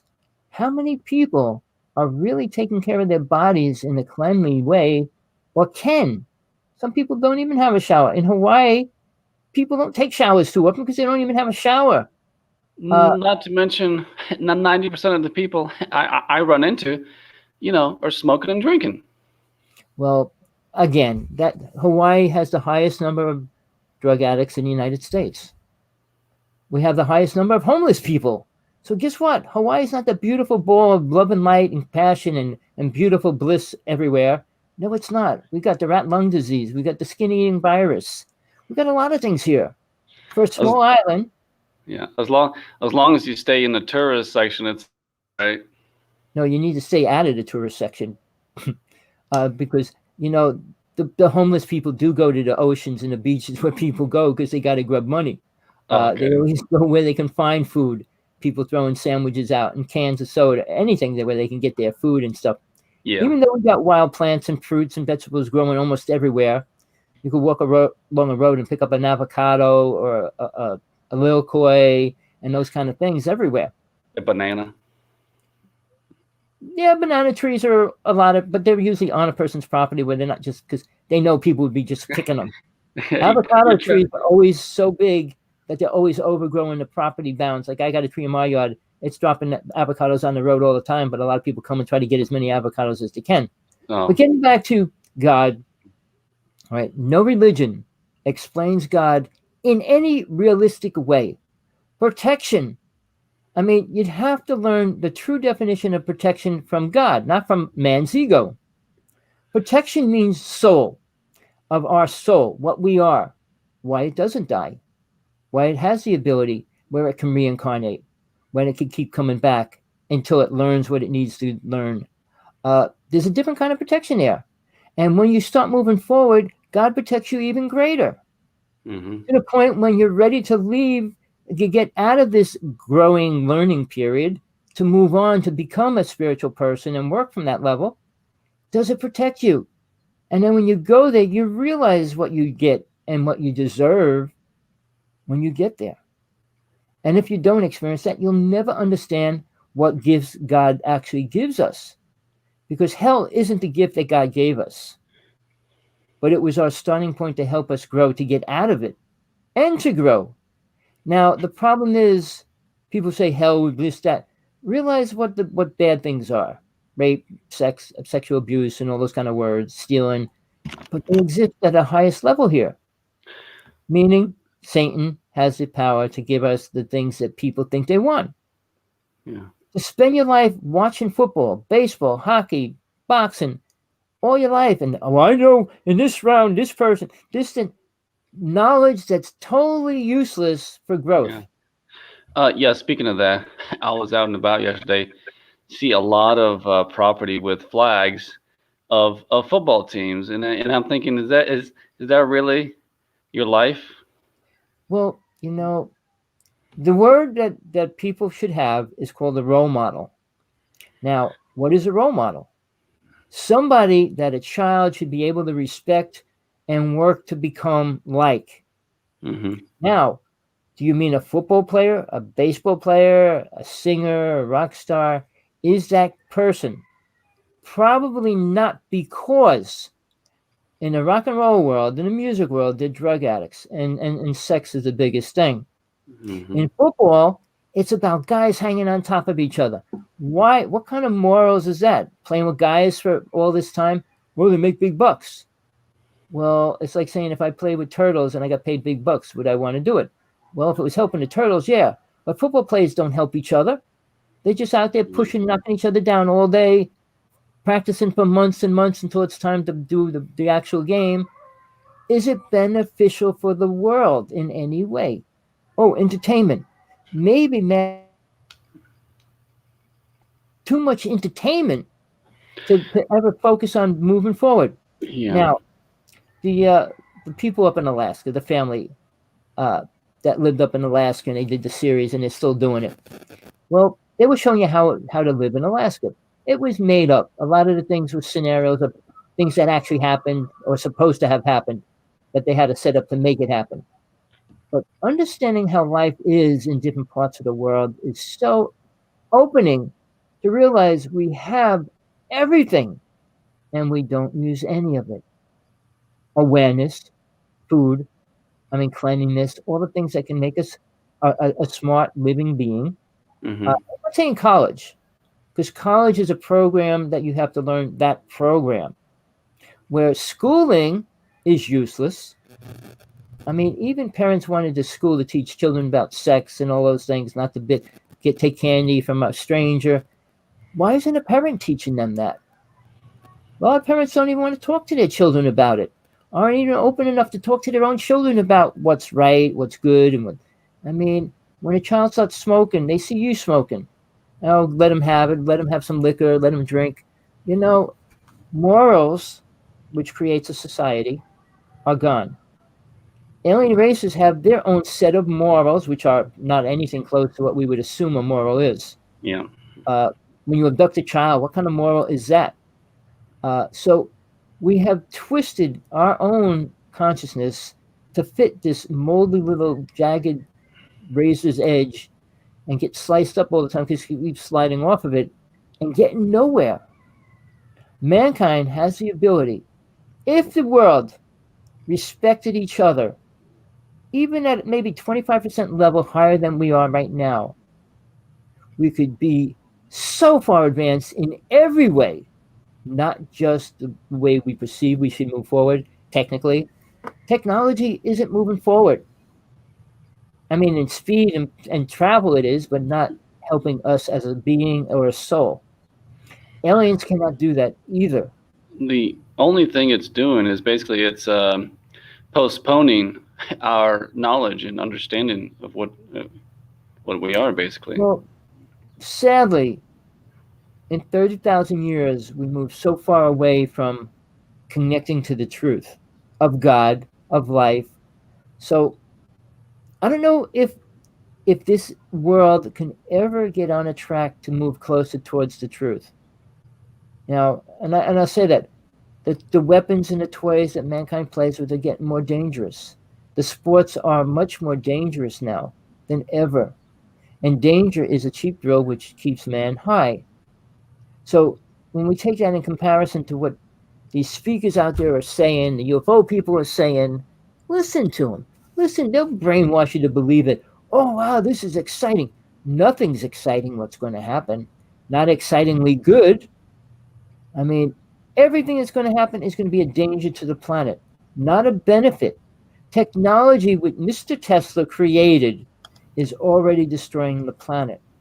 Quantum physics is the most dangerous toy that exists, and we're starting to use it. Now, if you don't know what quantum physics is, you need to read about it, understand it. It's beyond the conception of everything you learn because it's going into a different reality completely. It's like stepping into the opposite side of ourselves into a dimension of a different reality where we have no clue what's going on.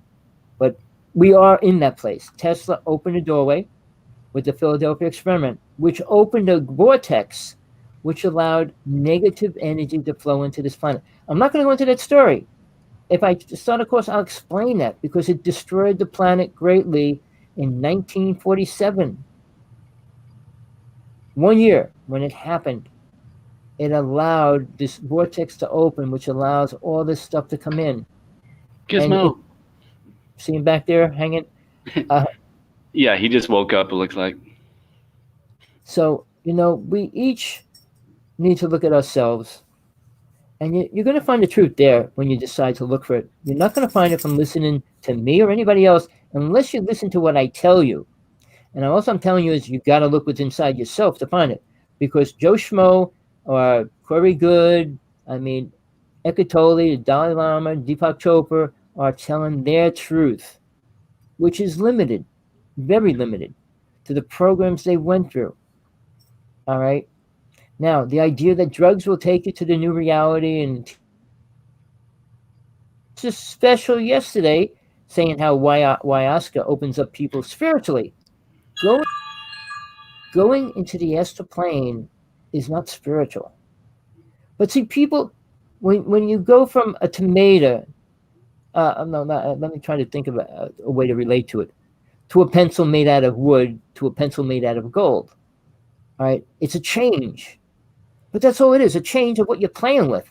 It's not changing you in any way. Go plate your house. Go plate your car. Go plate your dog. People started doing that. I don't know if they're still doing it, but they allowed it for a while. They were actually coating their animals with gold when they died. Uh, but you know, we have morals, or we did. And when you look at morals, what we do with what we have is crazy. Now, spaceships, we have spaceships that people don't know about. And I'm telling you, people, we have two ships, and they've been here for a long time already. I don't even know what they have right now. All my connections are dead. Seriously. Killed it. Killed it uh, by who knows. All right. Okay. Tesla was not my friend. And when I found out about him, I realized he's destroying the planet by all his inventions. But on the other side of that, the people that I know that were working in the government, working with the MJ-12, what was really going on? I mean, I had Laura Eisenhower, and she doesn't have a clue of what her great grandfather was doing and what he was really involved with and where he was stuck in what position. Sure, as a president, he was trying to defend the people to their ideas, but he was already locked into what Truman created with aliens. Hmm. So, you know, the scenarios just get worse when you find out the truth. Disclosure, people. I mean, you really need to think about what that would really mean. Disclosure would mean releasing the truth. That's what disclosure should mean, not releasing what they want you to believe over what you already believe. All right, there's ships above us all day long, nonstop. Do people understand that? No. Why not? Because they didn't see one. Do you ever look at the sky for a whole day and stare at it? Try it one day. You might see a few things. Do it at nighttime, you'll see a lot more.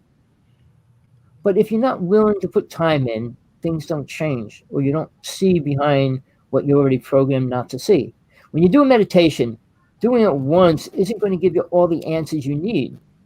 Doing it 1,000 times still isn't going to give you all the answers you need unless you know how to take that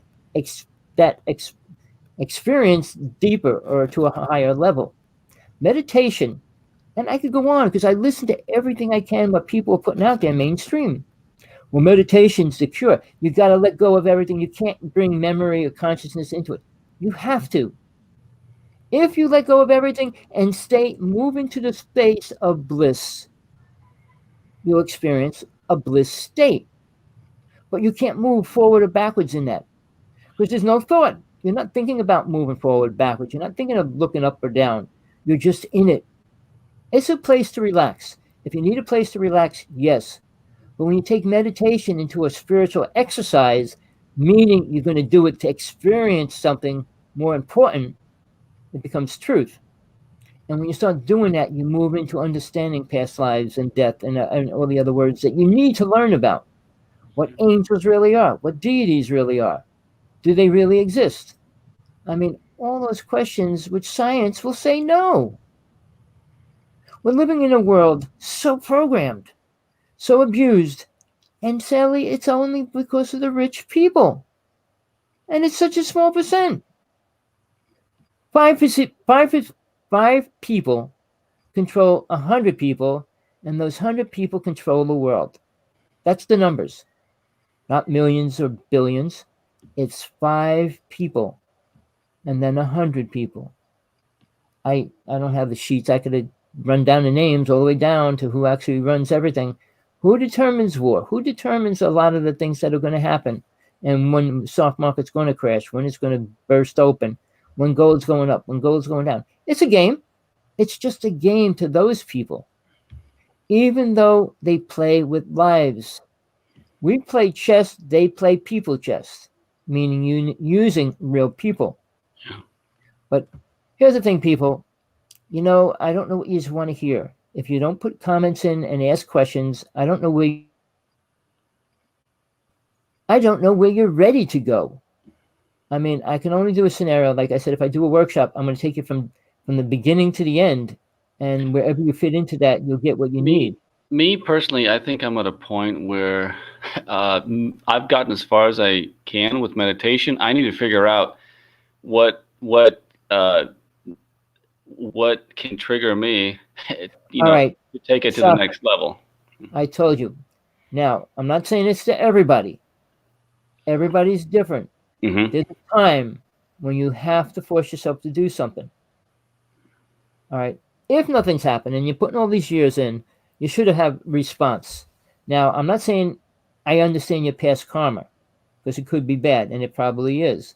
But we're at a point where you're trying to work off the karma and move into a spot where you can go forward. Yeah. All right. Here's the thing. Kunlun is a technique which I studied and taught for a while, for years. There's a teacher in California. I think he's starting to do things online. I don't know how far he goes into his classes actually online. But the first thing everybody needs to start with is a death experience and being aware of it. Kunlun, you sit in a chair, you do a form of meditation, and you breathe and all that, and suddenly you die for a short period of time. Your body falls down, so you're out of your body. It's a starting point, because during that short period of time, you're actually experiencing soul as itself without the physical body, which is the most important thing to experience, because then you can move forward easier, because now you know this difference between the two. Now, I told you, Sasha, did you ever go out into the woods and spin around like I told you to do even? No, I haven't tried that. All right. It's only for a split second. Yeah. Children do it automatically. Yeah. Go to a beach. Go to somewhere where you can keep falling down. And do it 10 times. You're going to get nauseous, obviously, but you're going to do it until you fall down. Yeah. All right? And realize, because you're going to be aware of it, as your body falls down, soul slips out of the body. Soul slips out of the body when the body's out of control. It's a natural thing. You're going 100 miles an hour straight into a trailer, and it's coming at you 100 miles at the same speed, and you're maybe 10 feet away. What are you going to do? Sit there and watch it? You're going to try to jump out of the car. Right. So, I mean, you're going to do what soul does, leaves the body. It's only for a split second, so it's not going to be the greatest thing to help you. But again, I could tell you the book to buy online, Kunlun.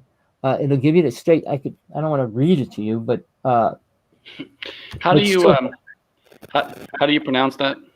Kunlun, Kunlun. Hold on, I'll just show you.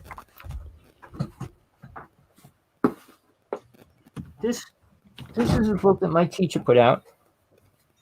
Let's see if I can get it on a camera. Kunlun. Kunlun, Kunlun. Okay, Kunlun system. His name is Max Christensen. Right. All right. And that's what he looks like. I was really close to him for a while. He was living here in Hawaii. Okay, got it. He's a big, strong guy. And he did his teachings, he did his studies. But I mean, there's a few pictures in here. I mean, you saw that symbol already many times. Hold on. Yes. Things like that. I mean, sitting position should be not Buddha position, sitting position. Right. All right. Hold on, let me get back. Let me see. I'll bookmark it, and I'll probably be the first thing I purchase next month. Because believe it or not, I just bought this book. Here's the basic position. Can you see it? Oh, I see. All right. It's curved on your lower, right So, in your brain, and up right near arm is your up heart. and left arm is down. You can see it though, right? Yes. Okay. So now, the simplest idea behind that, in that space, you're going to see a ball of energy.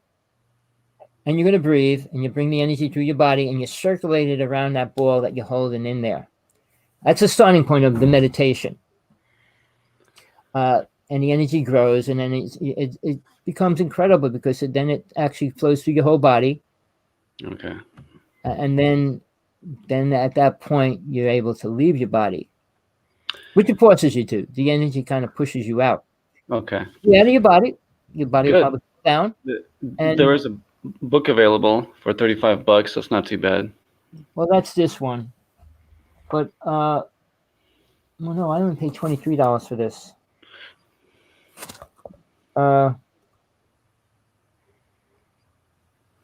It says the path of inner alchemy leading to the truth within. Okay. He's a great teacher. When he does his workshops, he was traveling around now with the planes the way they are, and I think he's staying in California. I think he's doing a class online, and I will let you know. He charges. See, he's charging money. I mean, he makes a living off of it. I mean, he charges like $220 for a weekend class. So I got to stay at his house for a week and things like that. So I mean, everybody's not gifted in a lot of different ways, but to understand the technique, it's simple. If you do it and you do what it says, you'll have an experience. And when he does it, the people in the room, usually in the 2-day course, 80% of the women will have a death experience. Mm-hmm. Always. And if it's not the first day, it'll be the second day. And half of the men will have it, and the rest of the men will have to practice the technique for a month before they have the experience. Yeah. But you will get the experience if you're dedicated to doing that. Whatever it is you choose to do in life, when it comes to spiritual growth, you need to stay focused on that and be willing to put the time in. When I did my UFO stuff, we put time in every other night, 4 hours a night. 4 hours in the middle of the woods and stuff, taking pictures for 4 hours every other night for years. So time is important, but we're losing time frame. We're losing the ability to have lots of time. We have very limited time right now. So you're going to have to make as much use of the time that you have to the best you can. I posted a link to that book for anyone who wants to get it. I put it in private chat if you want to post it or not. I could probably get him to come on a show one day. That'd be cool. He's a great speaker. I mean, he's an actual teacher, speaker, the whole thing. I'll ask him. I'll send him a link probably today, tomorrow, and say Merry Christmas and say, would you be interested in just talking about your class on my show one day? Mm-hmm. I got people interested. I don't mind. I mean, I don't agree with. He's only the beginning of a teaching. All right. But people need that starting point. Yeah. You need to understand what soul is, because without that, all your teachings are useless. No matter you believe in Jesus, God, Moses, Buddha, Gandhi, whatever you even focus on, is not going to help you. So until you have your first out-of-body experience, it's only a dream. Yeah. Or it's only an idea. And all these speakers talking about other people's experiences, what is that? It's like you said, hearsay. And even if the person that comes out that said, well, I was on a ship, how much do they really know? Truman, all right, but let me say, Truman, when he created his strategy with the alien races he was working with, said, make sure they don't remember what happens. And that lasted probably for 50 years. Somewhere down the road, because they were only allowed to abduct 10,000 people a year, which was a baloney thing because they couldn't count them. But here's the thing. Now, all right, people are coming out with experiences, meaning programmed ideas, but they're not the real experience. Because now, if you listen to Tina, she's aware of a lot of things that most people aren't aware when you're frozen on a ship and they're playing with your body and they're sticking things in your eyes, nose, and mouth, and everywhere else. Yeah, that'll do it. Jeez. You don't want to know. You don't want to look. You don't want anything. Right. Totally aware of that. So again, how much are you willing to put yourself through to get where you want to go? I was always ready to walk through the fire, which I did many times. I'm talking about really doing it as well. So I mean, I was a fire dancer, and that became my reality for many years. But what we do and how we get in touch with what we work with is pretty hard, especially if you're in a family, have a bunch of kids around. whatever the story is, you can always find time, at least 20 minutes somewhere in your lifestyle, even if you have to wake up in the middle of the night for 20 minutes. Right. I mean, it doesn't have to be an hour. It doesn't have to be 4 hours a day, 6 hours a day. It doesn't have to be 30 years, 20 years, 10 years. It's putting the time in a half hour every day for a couple months at a time until you get your experience. Mm-hmm. Sure. If you focus on a block, it'll stay a block. All right. And Sasha, you're at a roadblock. You're at a standstill. Now it's time to blow it wide open. And I'm going to say this, people, and it's not like a promotion for anything out there in the real world. All right.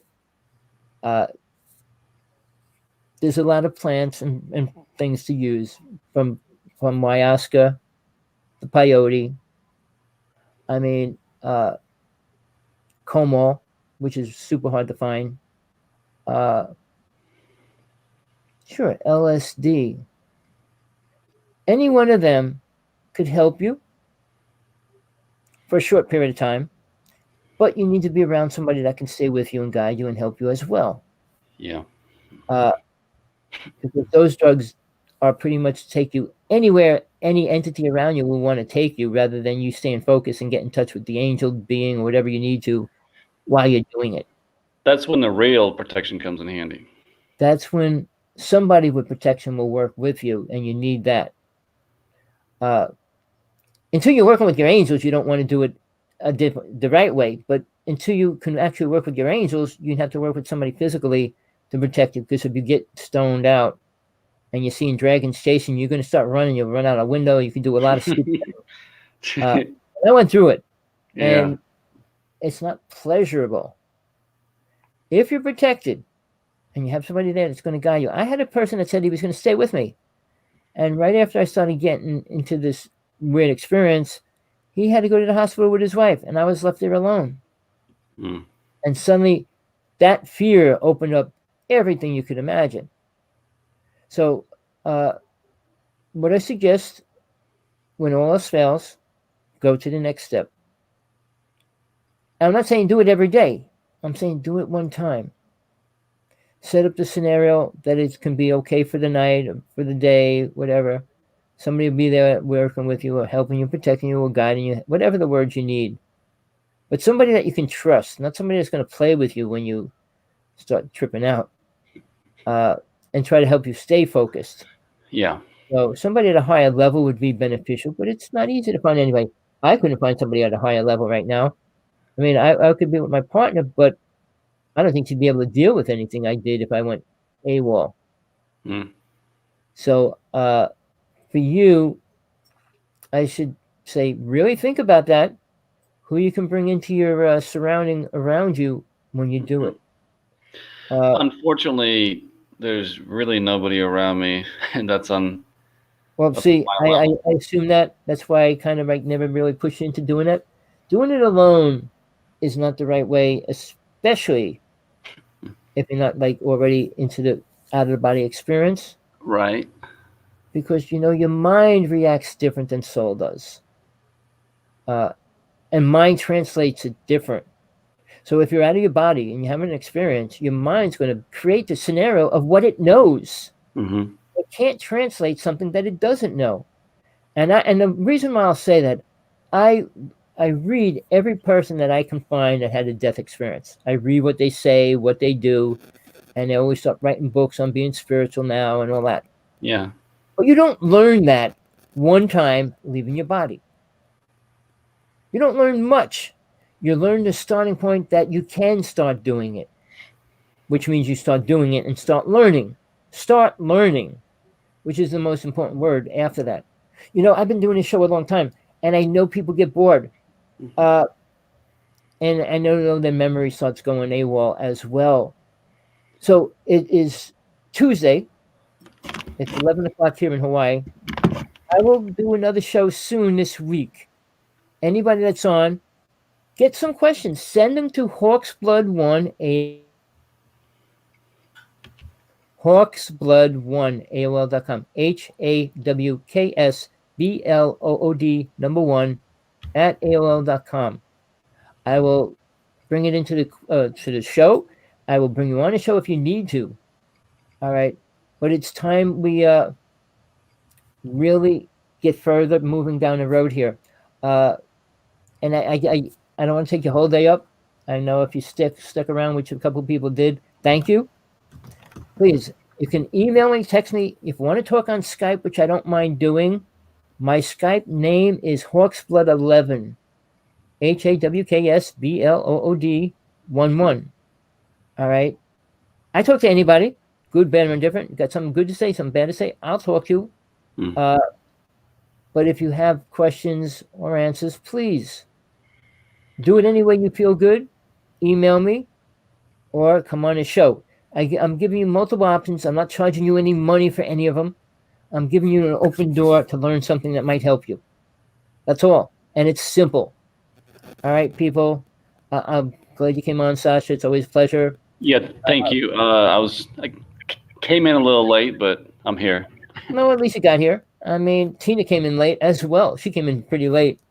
So I don't know. I have to take my dog for a walk, and it's always like an hour before I have to do the show. So I got to rush him outside, and then I got to rush to get the show set up. But no, people, I keep blocking out on this computer. I'm going to have to start using my laptop because it doesn't do it on my laptop. Don't ask me why. But people, please, Hawksblood1, AOL.com, text me, email me, call me on Skype. Any questions? I'm telling you, I have a lot of answers that most people will not be able to give you. You want to talk about a real God? You want to talk about death? Really? You want to talk about reincarnation? Really? Most people will not remember a single thing in their next lifetime, which is even sad. Very sad. Oh, and get it through people's heads that if someone near you dies, if you feel that they're sticking around you, that's not a really good thing. Oh, yeah. You know, we talked, I hate to keep going, but yeah, we talked about that the other day. Now, here's a problem. Most people, family members, family people, when their son dies, when their father dies, their mother, when somebody close to them dies, they keep saying they feel them around them. They're holding them to this world, to this reality. Yeah. Let them go. Oh, I can't. I don't ever. No, you need to. I mean, Ghost Whisperer, the show that was on, you really should pull him up. I'm sure you could watch him online. I mean, it was a story, make-believe story of how she helps these souls cross over. Yeah. But these people hold on to it, and they can't cross over. And they're really both doing each other an unjust helping situation.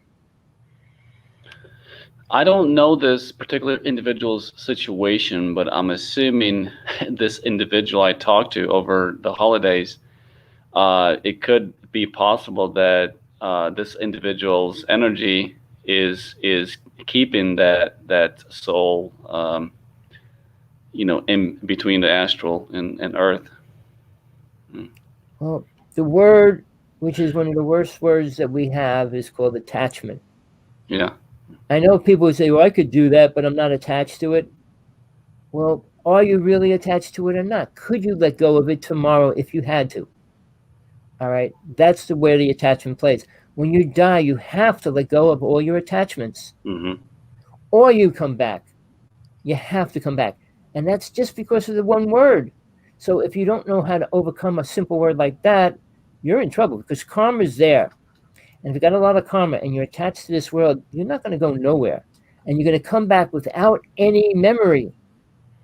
All these UFO people don't realize aliens are reincarnating into human bodies now. Yeah. So many people believe that they're aliens because of that. I mean, people don't even understand about being male and female in different lifetimes. You're not always a male. You're not a male. Male is an image, like a car you step into. Most have a hard time getting past the fact that they're actual soul. They're not this physical body. Well, people don't understand death at all either. What do you mean, soul? I am this physical body. It's like, oh boy. That's why I said the first step to understand that for yourself, which nobody else can give you, is to have a death experience. Yeah. All right, because at that point, you're looking at your body over there, and you can do this and float around or whatever. People, please send this link to everybody out there that you can. I'm trying to get a few more people to listen or get more people to hear it. Do what you can. That for me, I appreciate it. Please. I remember. I don't want to get into the show is long enough. Thanks for coming in, tuning in. Till next time. Take it easy, Pastor. Yep, I appreciate your time, Tommy. And I'll probably talk to you talk before New Year's. Hopefully, I'm probably doing another show before then. All right.